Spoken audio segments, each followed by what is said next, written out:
के मरवार। खेती बाड़ी गाँव डूब रहे स्थापन है भार।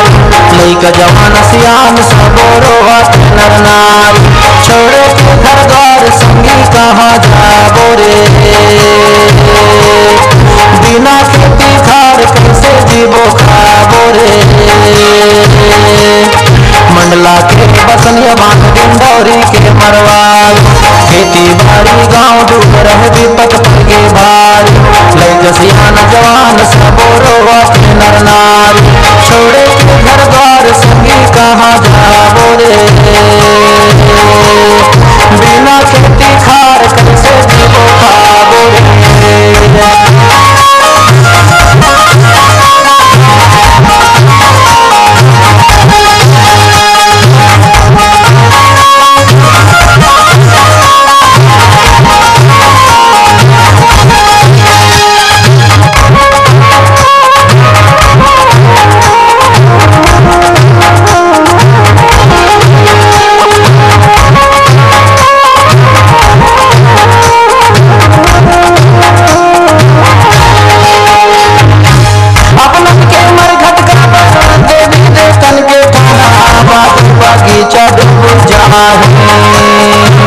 जन्मभूमि के दर्शन कर संगी गाँव नैना तरस जाही।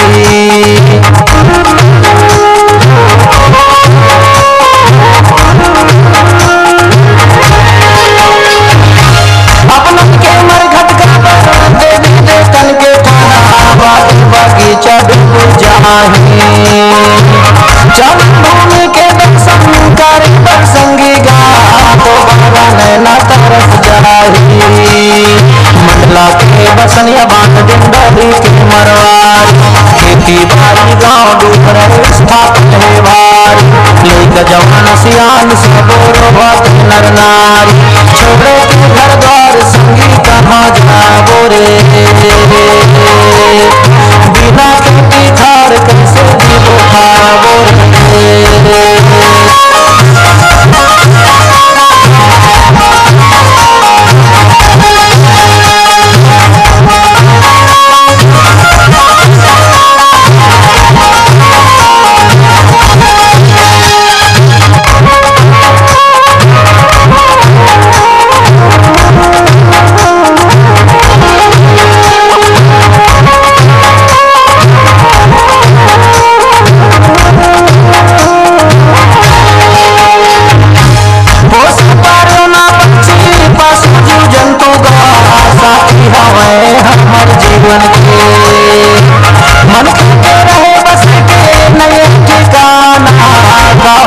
संगी मुक्त जीवन के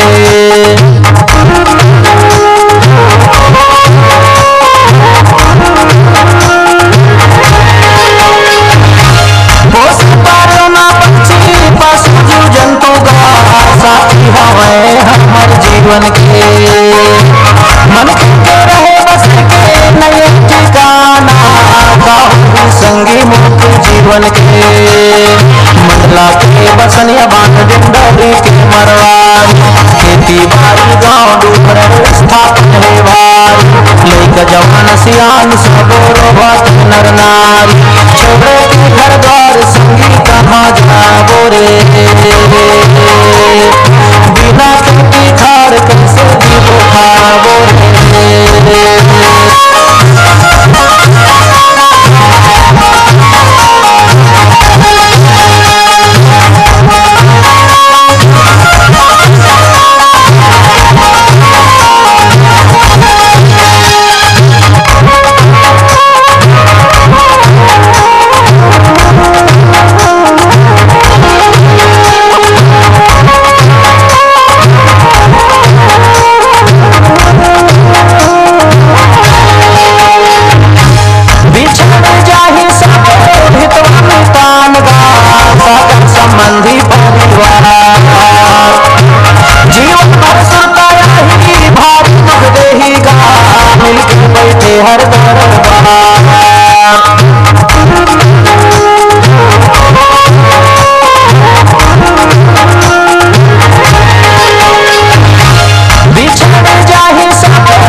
बसनिया बांध डिंडोरी के मरवारी, खेती बाड़ी गाँव डूब रहे स्थापन है भारी।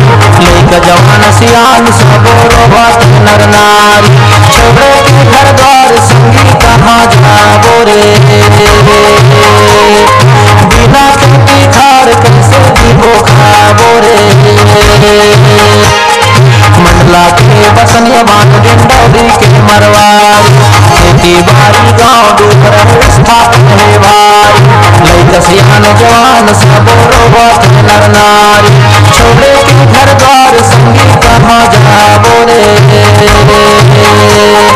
बिना खेती खार कैसे जीवो खाबो रे। छोड़े के घर द्वार संगी कहाँ जाबो रे। बिना खेती खार कैसे जीवो खाबो रे।